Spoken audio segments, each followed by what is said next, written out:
Now it is my honor to introduce Ruth Wattenberg, who will be speaking on public education in DC, what reforms have been undertaken and how is it working out.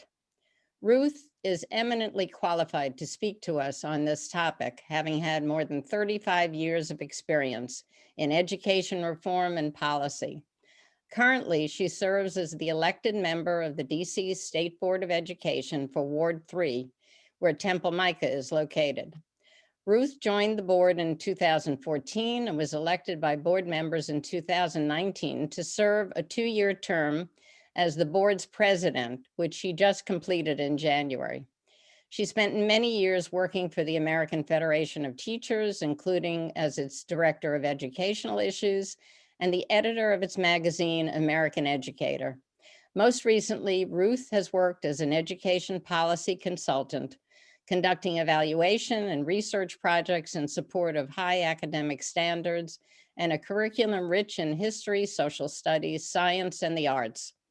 She is a published writer on knowledge-rich curriculum and Common Core issues. With regard to DC education issues, she has written extensively many articles which have appeared in the Washington Post and other publications. She currently serves on the Board of Trustees of the Core Knowledge Foundation, a national organization. Ruth received her BA in political science from Barnard College and is presently a master's candidate at George Washington's Graduate School of Education and Human Development. Ruth and her husband, David Kuznick, joined Temple Mica some 20 years ago. Ruth's 2 children went to religious school and her son became bar mitzvah at Mica. With a last reminder to keep muted and post your questions for the speaker, sending them to everyone through the chat function, I am very pleased now to turn the floor over to our distinguished speaker, Ruth Wattenberg. Hi, everybody. So I'm going to say this is my first time doing a slide presentation where somebody else is in charge of the slides. So hopefully this is going to work. And I will remember to ask David to turn the slide when it's time and so on. But so we're going to talk about DC education. And actually, I guess we can start with the first one, David. Okay. So is it up? Wait. It will be in a second. Sorry. Okay. No, I'm just trying to see what I can see. Oh, perfect. Perfect. Okay, great. Wait, I got to make it bigger. Just a second. How's that? Perfect for me. Okay. So we're going to talk about education. We're going to talk about education in DC. I just want to acknowledge that among the Temple Mica members are at least 2 people that I know of who are really big figures in DC education. And I will be raising their names in the course of this. Scott Pearson, who until very recently was the head of the Charter School Board, and Michael Foyer, who put out a big report on DC and is currently my dean actually at GW in the education department. So just want to acknowledge that because we're going to come up to them. Okay, and the main issues we will see that we're going to talk about are accountability, mayoral control, charters, a little bit of teacher quality, and with that we can go to the next slide. So here, what you can see, and turn off my phone ringer, is back in 1998, go back in time, education, the quality of education reform, it's a big national issue. It's on a lot of people's minds.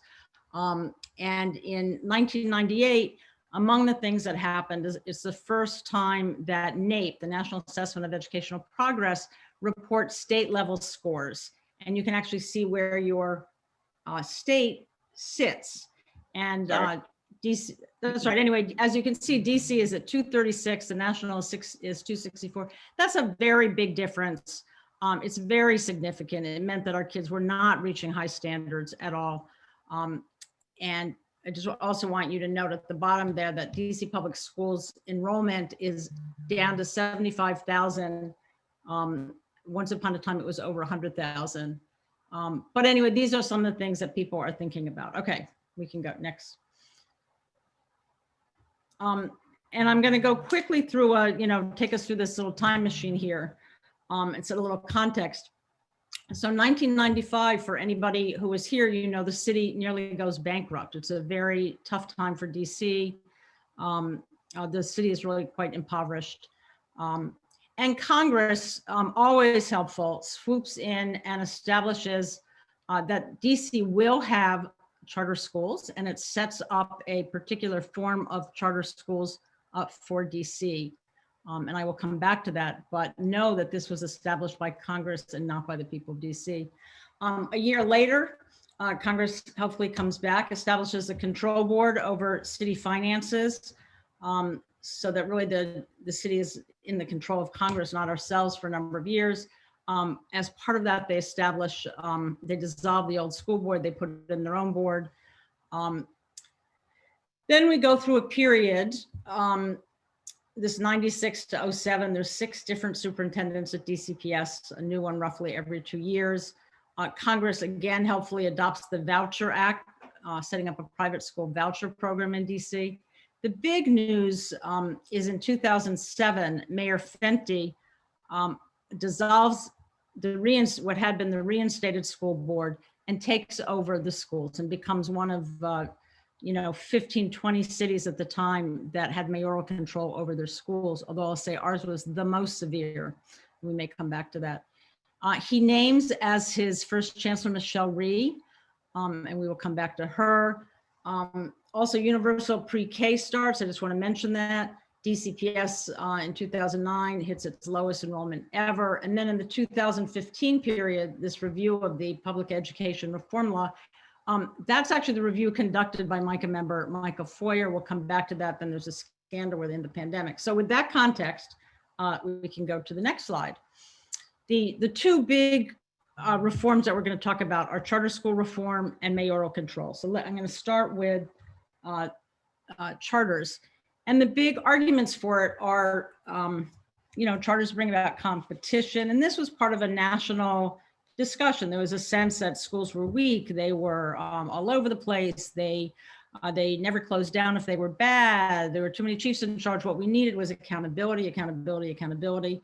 Part of accountability was the competition that, from the private sector. And if schools competed, that would be a way to provide a competition. That's what charters did. Charters also provided choice to parents instead of the one-size-fits-all school system that our regular schools are, provided diverse models, and the schools had autonomy. So if you think bureaucracy is a big problem and part of why schools aren't doing well, that makes sense. Okay, next. Just to repeat, in DC, these charters were established by Congress. To this day, nobody in DC, not voters or elected officials, have ever voted for them. And as a result of that, they are notably autonomous and unregulated, much more so than they are in almost all the rest of the country. And we'll come back to this, but there's minimal transparency inside of the schools, and they can open and shut at will, among other things. Okay. So despite the fact that we did not set them up ourselves, they are popular. And you can see, I guess I can't do a pointer. You can't see this, can you? Can anyone see it? No, all right. As you can see with the blue lines, that's the charter growth. It is very fast, very big. Parents are choosing them. There's a lot of sense that the schools are very weak. This is especially true in the highest poverty areas of the city, where people can't choose private schools or move away, and they do choose a lot of charter schools. And you can see that, and you can see the DCPS numbers coming down. Okay, next. And you can see here another way of looking at charter growth by 2016, I think they hit 17, 18, hit 47%, which is their high mark of all the students in the city. Okay, next. And as you can see, the scores go up as well. And I will say there's a lot of sense. There's an argument about this. Many people would say that the charters sort of cream their students to some extent, or I should say they have a creamed student population. They're the most motivated kids from the most motivated families. There's been a lot of effort in DC to kind of regulate that out of it and to make it a fair lottery system. But nothing's perfect. And that certainly is an issue, but you can see this, the test scores going up. Okay, next. So in about, I would say the late 2000s, I guess, you've got this growing sector, but it is unregulated, and surprise, surprise, you have some budget scandals, you have some financial failures that make the news, and the charter sector itself decides it needs to get its house in order, and it hires as its new executive director in 2012, Scott Pearson, who, as I said, is a member here at MICA. He actually just left after, I guess, a 8-year run. And I want to say that part of what he did put into place at the charter system was an internal accountability system. So it became much harder to have budget and financial scandals, and I don't think there have been any since then. Also, academic performance accountability. So if a school is not hitting high academic scores at a certain point, it won't have its charter renewed. Across the country, the way in which the charter board runs this and holds their own schools accountable, it is regarded as a gold standard for those who care about, who are both pro-charter and care about charter oversight. But I will say part of that, and we'll come back to this and see it, that part of that oversight means 35 different schools closed during, this is in Scott's tenure.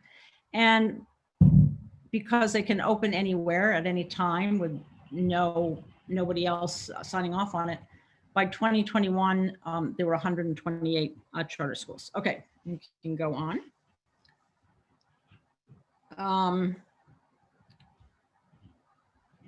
So with the success does come this new scrutiny, and the school closings are unpopular. And arguably, they are educationally damaging. And I would say that new evidence suggests that they really are educationally damaging. Charter proponents, accountability proponents would say, well, it may be damaging, but it's even worse when you keep poor schools open. Many of the schools are opening in the highest poverty parts of the city. I don't know, I should have gotten the exact percentage, but I would say well over half of the schools are in wards 5, 7, and 8. Probably half or more are in just ward 7 and 8, if I had to guess.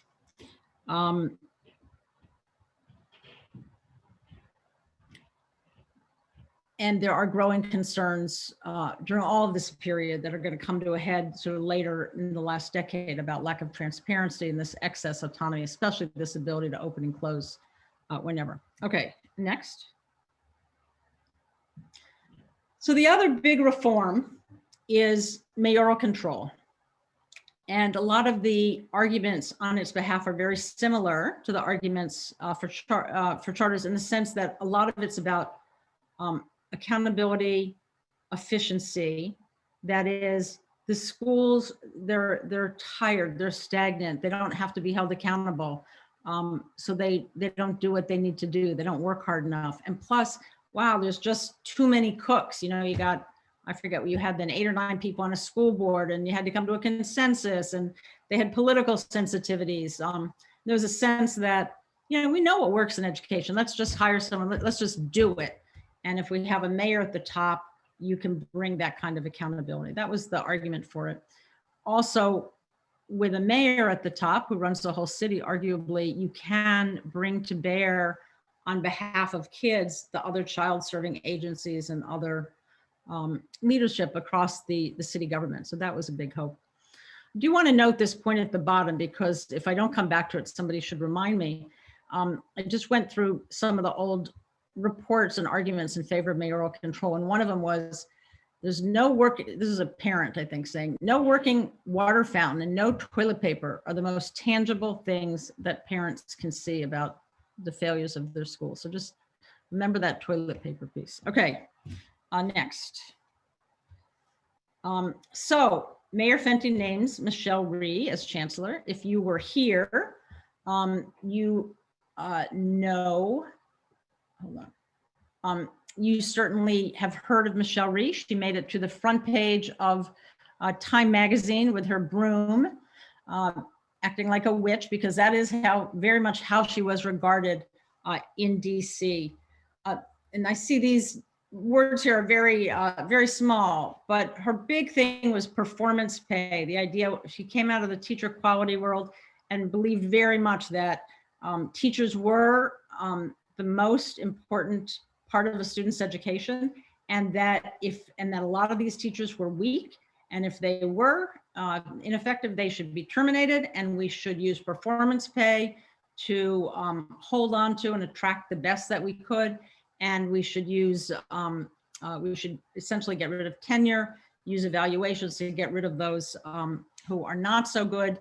Under her, and this will come back up again, the impact evaluation system was put into place where more so, I think, than any other public school system in the country, teachers are evaluated largely by test scores and by their principals, and based on that impact evaluation, you get bonuses that can be 10,000, even 20,000, although I think that might have gone down since earlier times. And you can get fired. I mean, you can be terminated.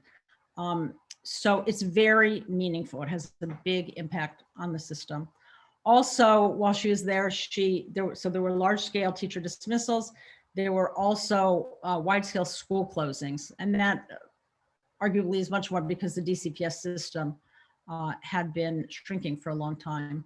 Just as a note, the charters now are up to 20,000 when Mayor Fenty comes in, 30,000 when he leaves. In DCPS, it's gone from 52,000 to, by the time Mayor Fenty leaves, 46,000. Okay, next. So following Mayor Fenty comes Mayor Gray, and he puts into place what I think a lot of people describe as Rhee Light. That is, Rhee really had a terrible reputation. Teachers felt that she was nasty. She had shut down all these schools. So Gray wanted to do away with that most unpleasant sort of face of education reform, but he really did keep everything pretty much intact. He named her deputy, Kaya Henderson, as the new chancellor. Ever since then, there have been modest changes to impact on a regular basis, but the guts of it remain. And the institutionalization of the basic aspects of sort of the reform of mayoral control have been in place since. I just want to note, because it was a big signature program of Mayor Gray, that universal pre-K grew, and that also, it doesn't get attention, but it's been a big deal. It's a big deal in DC. It's never been evaluated, so it's hard to know how important it is, but certainly how important it is educationally. It has been evaluated in terms of how much freedom it has given women to actually go to work. Okay. As you can see now, the charters go up from 30,000 to 36,000. DCPS has hit its plateau and is now going up to 47,000. Okay, next. Then comes Mayor Bowser in 2014. And interestingly, she campaigns on education, and her campaign is around Deal Middle School for All. And if you know, this area, Deal Middle School, is not far from Micah. It's right near my house. It's where my kids went. It's a great DCPS middle school. And she campaigned all over the city saying everybody should have a Deal Middle School. Deal Middle School is a neighborhood middle school. So in this world where people's neighborhood schools are being shut down and charter schools are moving in and these neighborhood schools are being devastated, she gets at some level that this idea of neighborhood schools is very important politically, and we'll come back to that. That said, there's not a lot of policy changes again. Eventually she changes Chancellor Henderson. We've had some flux since then, 3 chancellors, 2 acting chancellors since then. But We continue again, charter schools have now gone up to 43,000, but DCPS is now growing as well, up to 51,000. Next. And really everything is swimming based on the press. You can see on the left-hand side, scores are up in terms of our own local DC park scores. There's an effort to push down suspension rates, which were regarded as too high. They go down, gets a lot of attention. And most of all, the graduation rates climb to an all-time high. This gets a lot of attention in DC. It gets a lot of attention around the country. If you follow the national education press, it was a very big deal. Next. And speaking of the national education press, this is just one of many, many articles that was written about DC and how it really was a national star of education reform. I'm just going to read you a little bit about this. This was in the 74, which is a big education reform newsletter. DC, okay, it's a national star. This takes us back to the pivotal year of 2007, and the city council did away with the elected school board and gave power over DC public schools to the mayor, who appointed Michelle Rhee as chancellor. Since then, DCPS has embraced the most profound forms of education reform of any district. Meanwhile, the charter sector has grown to educate 47% of public school students. It's the healthiest charter sector in the country. It gets an award. Two clear messages, two clear lessons emerge. First, a charter sector that is authorized to close or replace failing schools and encourage schools to replicate their best ones produces the most rapid growth, especially for poor minority children. Second, competition from such a sector does not disable a traditional district, as many fear, but spurs it to improve. And you can hear in this, there's an we have this very competitive sector. There's enormous pressure on these schools to get their scores up, get their graduation rates up, look good, so you can attract students. Okay, next. But then the sheen dims. I mentioned earlier that Michael Fourier, then at the National Academy of Sciences, oversaw a review of the mayoral control system in 2015. That's this report on the left. And I was going to read you a quote that I had in that opinion piece, which I now can't find. But basically, it was that basically what the report says is it's really hard to know what's going on because there's no data, there's no information. It's very hard to judge the quality of what has gone on. On the right side, you see DC high schools turns out, the big reports about suspensions going down were very misleading. And apparently principals had been under a lot of pressure to lower their suspensions. So they changed the numbers, although they didn't necessarily get rid of the suspensions, which were called, you have to go home this afternoon. So they weren't reported as suspensions. And in the middle there, I didn't get my last slide in, the State Board of Ed, where I am, put out the city's first report on teacher turnover in 2018. And this is something that all of us who are active in education, DC, we're very aware of huge teacher turnover, but according to all the powers that be, officialdom, it was a non-issue. The best teachers, the effective teachers, based on what we knew from impact, they were all staying. It was not a problem.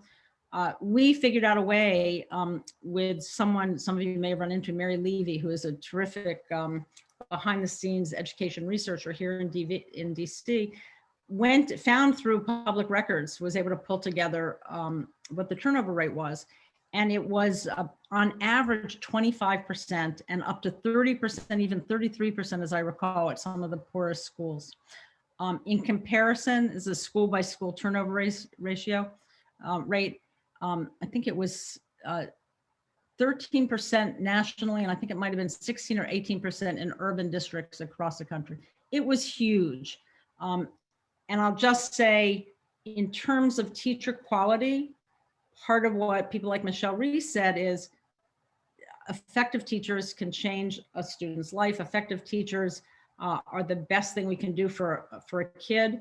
And there's a lot of truth to that. It's also true based on the research that teacher effectiveness grows with experience.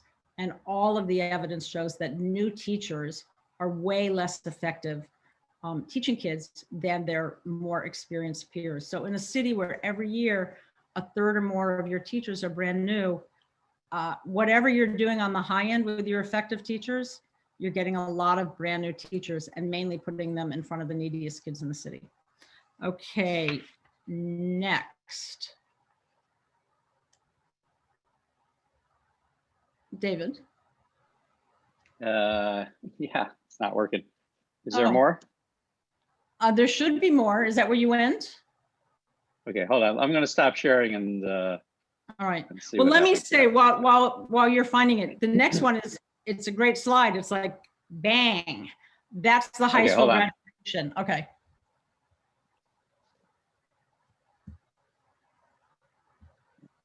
Try again. I lost my cursor, so that didn't help.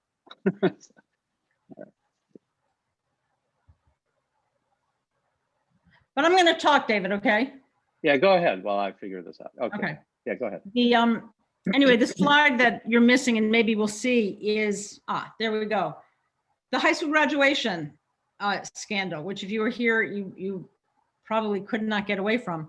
It turned out that this incredibly high graduation rate, and at one of the schools at Ballou, all the kids went to college is what got admitted to college, I guess, was the headline. Well, it turns out actually, no, not really, that many of the students had failing attendance records, they had failing grades, but there was enormous pressure on the principals to raise their graduation rates, and the principals put enormous pressure on their teachers to pass kids.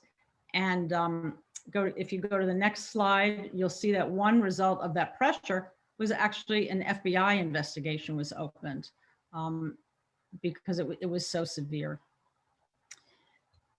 There ended up being an independent review of this, and it was terrible. All these students had been pushed through, graduated, hadn't gotten the education they needed. The independent study was of DCPS. There was never an independent study of the graduation rates at the charter schools, although most people who operate there would say the same pressures existed, and so likely the same failures to the same alterations on the graduation rates. Okay, next. Anyway, all of this has led to different proposals. And I will just say, literally this morning. So, well, let me say, there are proposals to separate the State Superintendent of Education's office, which is the data agency, because it's now under mayoral control. Remember at the very beginning, I said we had the most severe, intense mayoral control of anybody. Nowhere else in the country is the data from a school system under the mayor with nobody else to check and balance it. That's only in DC. And literally this morning, there was a press conference, and you'll probably see it in the papers tomorrow. The DC auditor has just put out a report saying her first time saying it, that the data coming out of DC lacks integrity in education. It's a very severe report. So there's proposals to make OSSI independent from the mayor, proposals to make charters more transparent. I will say, and we can come back to that if people are interested. I was going to say more about the pandemic, but there just isn't time. But I will say it has really, as it has with so many things, it's been an X-ray, right? It makes transparent things that otherwise are a little bit below the surface. The extraordinary inability of DCPS in particular to be responsive has really come to the surface. There's now one of our councilmen, Robert White, proposed to have a special committee on governance at the council, although it's not going forward yet. We'll see. Anyway, a lot of stuff is now happening about, wow, all these things we did, how are they working? Or maybe they're not working. Okay, next. All right, I want to close, but I just want to close with it, showing you some data points here. So if you go to NAEP DC, 3 lines down, you'll see that from 2009 to 2020, the NAEP scores, that's where we started, have gone up 10 points since we had mayoral control, also the same 10 points from 2002. That's really, that's a good leap. Nobody else has done that. Then if you go to the next one though, you see among the children of college educated DC residents, it's up 14. And among those with a high school diploma, it's only up 5, and it's a little less if you don't have a high school diploma. Among Black students, it's only up 2.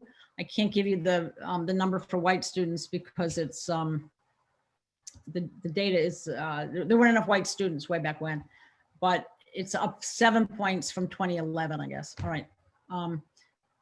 So it makes you think about what's in these increased scores. Okay, next. And the other thing that is really important here is if you look at median income in DC, and this is it's sort of constant dollars, I think from like 2015 or something for anyone who follows such things, but it has gone from about $61,000 in 2002 to $93,000 in 2019. This is enormous. There's nothing like this in any school district in the country. The kids going to our schools are way, way more affluent on average than they were before. Per pupil funding has gone, and again, these are constant dollars, nearly doubled since 98, up by I think a third since 2002, and from 2009 to 2013 about gone up I think 10-15%. And then you can also see the public school enrollment numbers there, which yeah, I don't know, they seem a little high to me. They're from Aussie. I think they may be a little high. Okay, next. And that's just the incomes. You can just see literally going off the charts in terms of median household income. Next.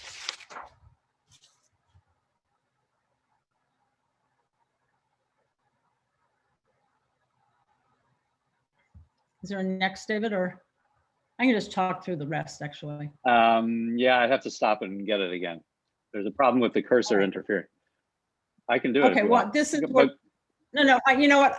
If you find them, fine, but I can tell you, I'm now just up to sort of the end, and I just, you know, sort of, so what happens, scores are up, but they're heavily driven by the scores of children of college graduates. The median income is up, per pupil spending is up. Big issues ahead after all these years of reform. The achievement gap, the racial achievement gap is huge. The growth of charters has really meant the loss of neighborhood schools. And I want to just be clear, the people going to those charters are choosing them. So you're getting two things at once. People are choosing to go to charters and people are very upset at losing their neighborhood schools. Both things true. The lack of transparency in both sectors is really taking on renewed, a lot of concern. The focus on the testing, a lot of people would say, is it has brought about a much narrower curriculum without adequate attention to social studies and science. School segregation, it was a problem before, it's still a problem. And if you don't fix housing, it's a problem to solve it. Teacher turnover keeps on, it's rampant. Lack of responsiveness, I mentioned it. And now there's talk about reforming the governance. And then I just had a set of questions, which I think they're similar to the ones that you got from Nancy. Sort of what went right, what went wrong, what were the intended and unintended consequences of all of these reforms? Because obviously the idea was to improve education, not just for the kids at college graduates. How do you weigh the costs and the benefits of these different reforms? What's the right balance?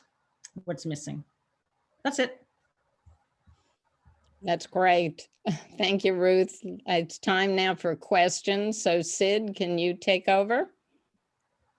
Yes. Hello, Ruth. Hi. Hi. Glad to see you here. Let me take a look at our chat room and see what the questions are that are coming in. I would like to start, if I may, with this whole business of transparency and the lack of data that you cite. It doesn't seem to me that you can do much in terms of policy if you don't know what's going on and we don't know what works, and you're blocked from access to the information you require. Well, that is obviously and absolutely true. And let me just say something in terms of, you know, again, the mayoral control. So I'm on the State Board of Education. we have very, very little authority, very little power. Even if we had the data, we couldn't do a lot with it, frankly, because other people, the mayor and her chancellor run the system. But what we do a lot of is advocacy and trying to get people to understand what the issues are, to try to be the voice of people who are having problems with the system and try to raise them up to others. And yeah, we can't do it without the data. And also the lack of the data means, people don't get a chance to really evaluate what's working and what's not. And so here we are. But I think you never know. You never know how history will play out. But I think we might be at sort of a pivotal moment, and just see what happens in the next year with the transparency issue, the governance issue, the data issue. The DC Council Chairman Mendelson decided that there should not be an education committee, that he would make it a committee of the whole, which he claims represents his sense of priority. So everybody will have a say. What do you expect out of the council in terms of attention to these concerns? Well, I don't know. In theory, in our mayoral control system, the council is the oversight body. The council is supposed to be doing the work that, to some extent, the school board would do in another district or in another city. And that is very hard. We have 13 council members. They are a state legislature. They are a city council. They have, 100 issues on their plate. And now we've also given them the role of being a school board. It does not make sense to me. I don't think there is the available attention to do it in the right way. But we shall see. I think it's going to be very hard for the council to do this as a committee on the whole. And there's already a lot of concerns about it. Well, let's look at some of the questions from other folks here. John Hirschman would like to know more about what's going on in high schools, if you can take some time on that. Well, let's see, what can I say? The one thing that's happening is the neighborhood high schools, and I keep coming back to it because I think this is going to be a big issue in the next period. They really have been devastated. Anacostia High School and Blue High School, which used to be just big high schools. I mean, you can argue about the quality, but they were big neighborhood high schools just 15 years ago. Blue now has, I think, 700 students, and Anacostia has 300 students. Wilson has 2,000 students. So part of what's happening across the city is certainly in Ward 7 and Ward 8, to some extent in Ward 5, the high schools are just, they're not able to function at the level of sort of, they're not able to provide the range of courses. They're not able to provide all kinds of things that, say, Wilson High School here provides. The dropout rate, the graduation rate, I think it has plateaued since the graduation crisis. But I think a big problem with the high schools is if students enter high school very many years behind in their subjects, it's very hard for the high school to solve all the problems. And that's sort of what they're asked to do. So what is the typical path for a child in the city who has been either in a charter or public grammar school, moves on toward middle school? Do they drift into private schools?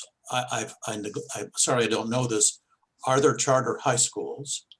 There are a lot of charter high schools, yes. I think, yeah, there are a lot. I think the biggest sector is middle schools, but I will say, so I'm from Ward 3, that's where Temple Micah is. I live in Friendship Heights. This area, I'm going back to this issue, most people, and I used to say this when I was campaigning, most people, most of the time, for most of their kids, they would love to send their kids to a high quality local neighborhood school. That's what most people want.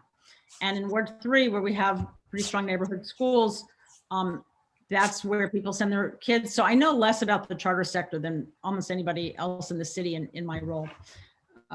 So just to that point. Wait, say that question again. There was one other thing I wanted to say. Why don't we move on and maybe it'll come back to you. Speaking of middle schools, Amy Schusheim wants to know how Alice Deal became an in-boundary school and how can we prevent this from happening at Wilson? So this is such an interesting question, and it speaks to one of the issues that I have found the most perplexing since being in this role. Again, I come back to this issue. People want schools nearby. There are neighborhoods in the city where people are trying to build strong middle schools, where they're trying to build strong high schools. There is a lot of pushback. There are people in Ward 3, myself included, who will say, we want to have a diverse deal. We want to make it a place where kids from all over the city can come. We want our kids to have diverse education. We want that to be available to others.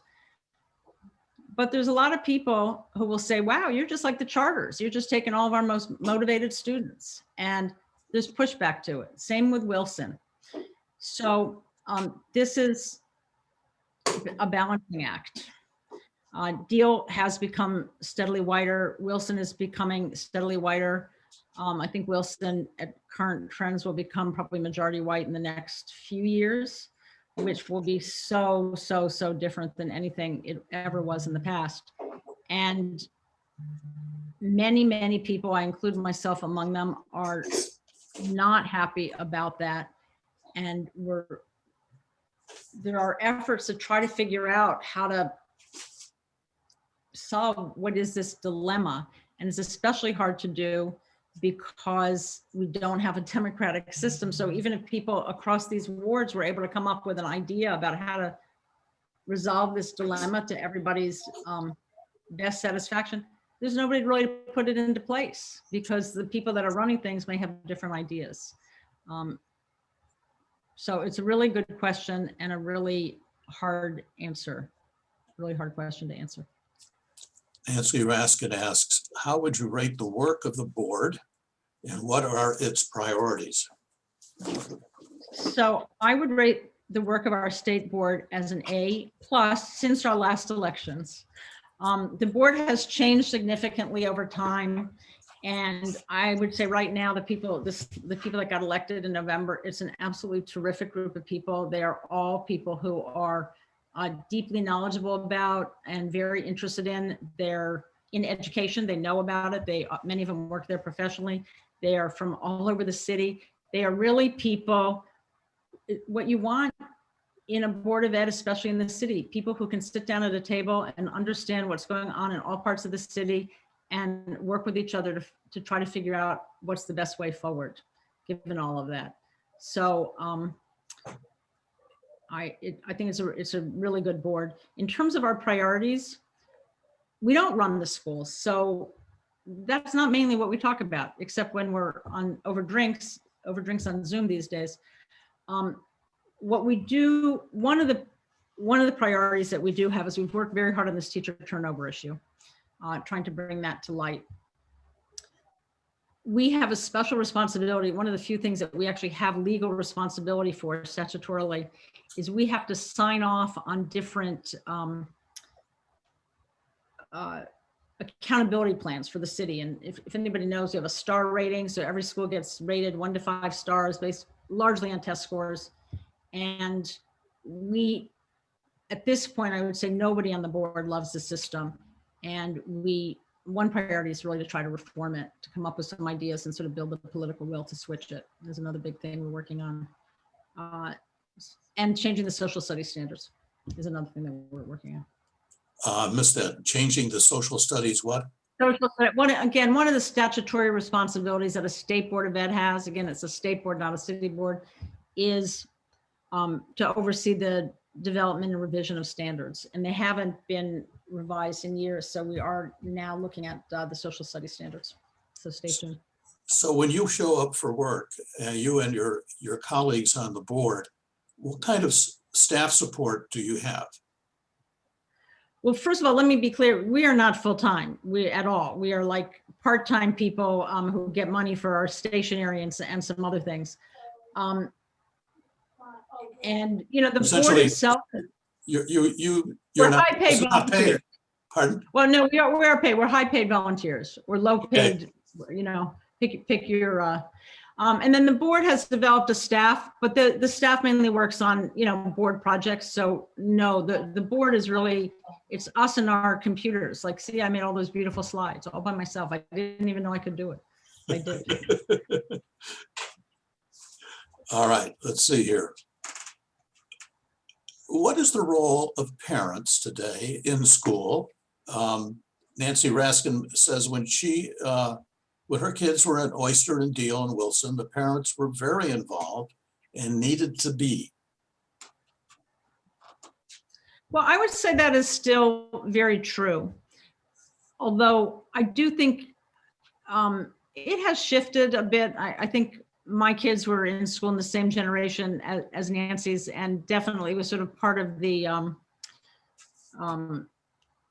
camaraderie was to get together to try to figure out how to fix the ceiling that had just fallen. You know, I mean, the schools were wrecked. And I should note, one of the things that has really happened under mayoral control that I cut for time more than anything is Mayor Fenty really put in place a program that is working to modernize every school in the city.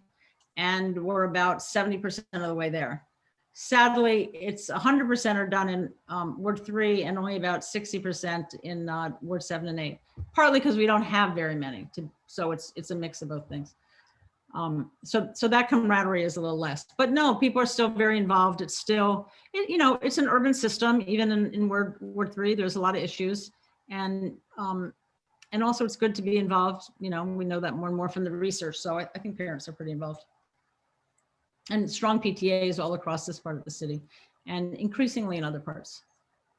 I'd like to go back to this question of retaining staff. I think you were quoted at an event yesterday at concerns that, I don't want to put words in your mouth, but I thought you said something like a survey had shown that almost half of public teachers, right? I mean, excuse me.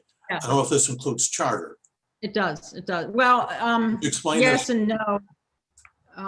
You know what I'm talking about, so. Yes. So this is a new survey from the State Board of Ed that is sort of slowly coming out. I think it may be coming out officially today. I'm not sure.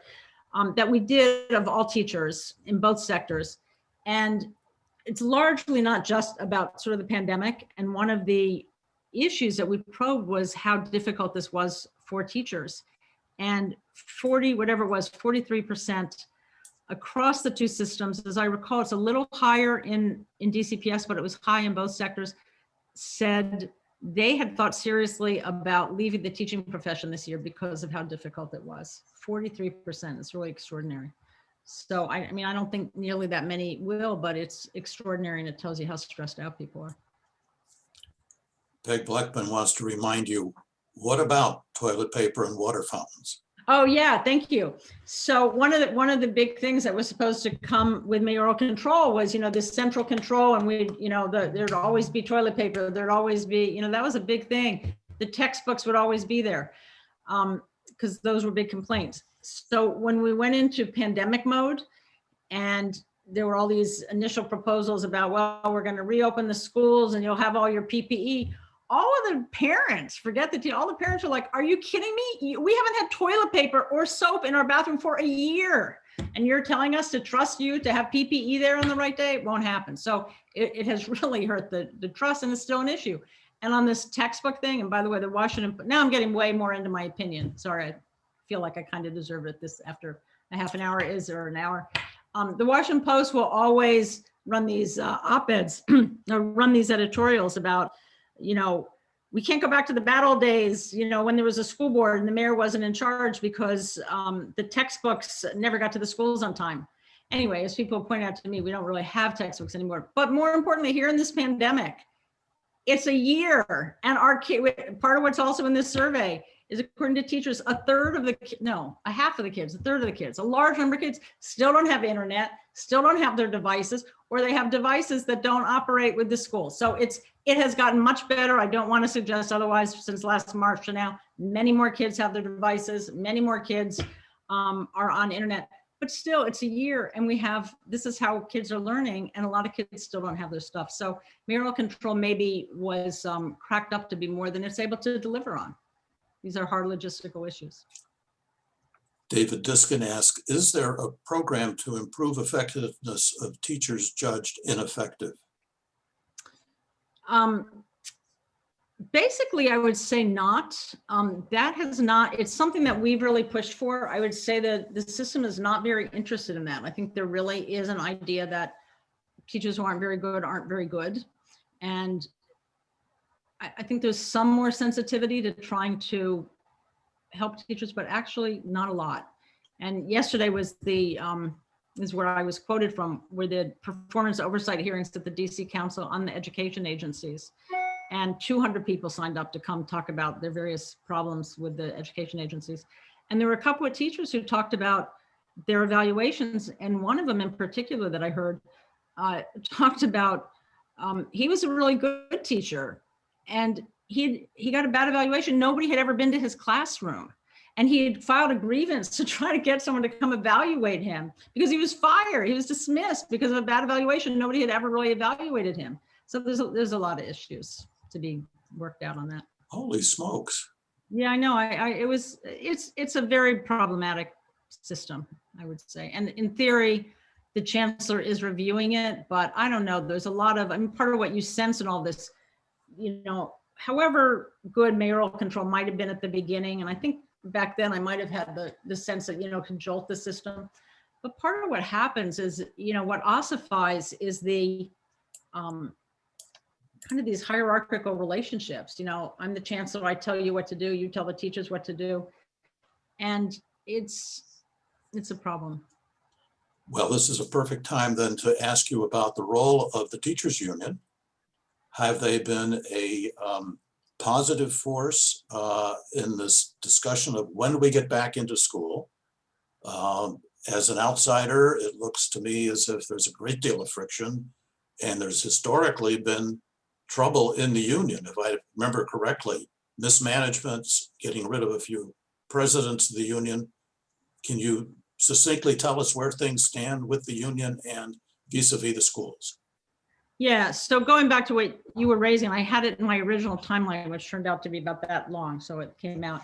But in the late 80s, early 90s, mid 90s, the president of the Washington Teachers Union was arrested and put in jail for embezzlement. And I think the union may even have gone into receivership. Ever since then, it's been a very weak local union. It was weak. Rhee came in, took away tenure. It's a very weak union.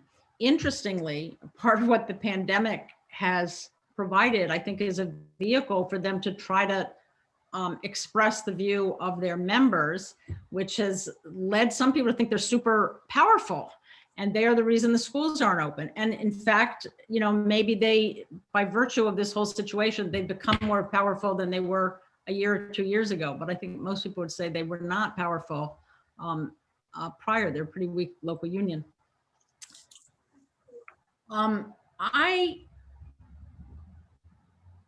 In the beginning, people were terrified to go to school. Teachers were terrified to go to school. Most families were terrified to go to school. That has shifted some. And as I'm sure you've read, because it's true everywhere, the shift so far is primarily among white families. And it's so there's a great move afoot to try to get students back full-time in Ward 3, or to get them back into, it's not even full-time at this point, just to get people back more. But that's not shared across most of the city. So I think across most of the city, there is a sense that the teachers union, by raising this, has probably protected people from having to go back to schools when they weren't ready, when they didn't even have soap. But it's more people are getting more impatient and want to go back. That's certainly true here in Ward 3. And what I would say is the planning around this has been terrible, just terrible. It's astonishing. And we could have done better. We could have had more people back at this point had the effort and the planning been made. And one of the things I said yesterday in my oversight hearing was I had my thing was please plan better because we can't, these are logistical. Can you imagine? I'll pick the most extreme example. Wilson, there's, I think, 1,900 students. How you bring them back with social distance, how you bring them back so the cohorts don't mix, how you bring them back and the soap is there. These are really, really difficult questions. And at the same time, all students don't want to come back. Families don't all want to come back. Often those are the students with more disabilities or more impoverished. So you don't want to have a system where when you bring back a whole bunch of kids, the students who are on virtual are the ones that get the raw end of the stick. It's very, very complicated and it requires a lot of planning. It requires a lot of thinking and it has not been done up until now. And at the council yesterday, everybody was on that theme. So we could have done a lot better. I'm afraid it's the teacher union's fault. I'm afraid we've run out of time. Maybe in the breakout rooms, we can settle all these issues. Back to you, Nancy, and thank you, Ruth. It was great. Thank you. Oh, to Phyllis, excuse me. Thank you, Sid. Thank you, Ruth, for a very interesting presentation. I'm sure that many of us have been aware of the reforms being instituted, and it's great to hear an update on the results of their implementation. The school has been the center of so many conversations in the present pandemic situation. Knowing the true status of both reforms and how the schools are being affected by the pandemic is so important. As a group, our grandchildren and other family are spread out over a huge number of solutions due to the pandemic. Some children have been in school since September. Some are returning now. Some will continue virtual throughout this school year. Sometimes within the same family unit, this is occurring. Knowing some of the thoughts and practical issues helps understand the different solutions that vary within school districts and schools by grade. As a former school board member, I'm glad it's you, not me, having to deal with the pandemic on top of the normal functioning of schools and the reforms that the district has been implementing. As always, I want to express our appreciation to David, Francie, Jerry, Barbara, Sid, and the entire Lunch and Learn committee for all the work they do and the support they give to Nancy and me. Thank you to our visitors and first-time attendees. I want to invite you to stay for our breakout sessions and join us again in the future. And thank you to all of you who attend regularly for your support and participation. Our virtual meetings have been well attended and without the bribery of soup, salad, and dessert. As spring approaches, the committee will start planning for our 2022 speakers. Thank you for everyone who sent in suggestions. Please keep the suggestions coming. Either drop us an email or add it to your registration form. Thank you in advance. Before we go to our breakout rooms, I want to tell you about, before we go to breakout rooms, I want to tell you about next month's program. On April 14th, Dan Moskowitz will be talking on how Jews brought Black music to Broadway. Many of you know Dan. He and his wife Elsie have been members of Temple Micah for over 50 years. And he has been leading courses at OLLI, the Osher Lifelong Learning Institute at American University. Dan will be talking about how in the early 20th century, Jewish composers and performers helped introduce ragtime and jazz to mainstream culture. Please register by Monday, April 12th. We can assure you will get the Zoom link if you register late. So on to the breakout sessions. Ruth has provided a couple of discussion questions. One, how well do you think the educational changes worked? How great is the progress? What do you think is most responsible for the progress? Two, what, if any, unintended consequences do the policies have? And three, what are your thoughts on the issues ahead of us? The ultimate size of the charter traditional sectors, mayoral control, and other. Also, please take the time to chat with old and new friends.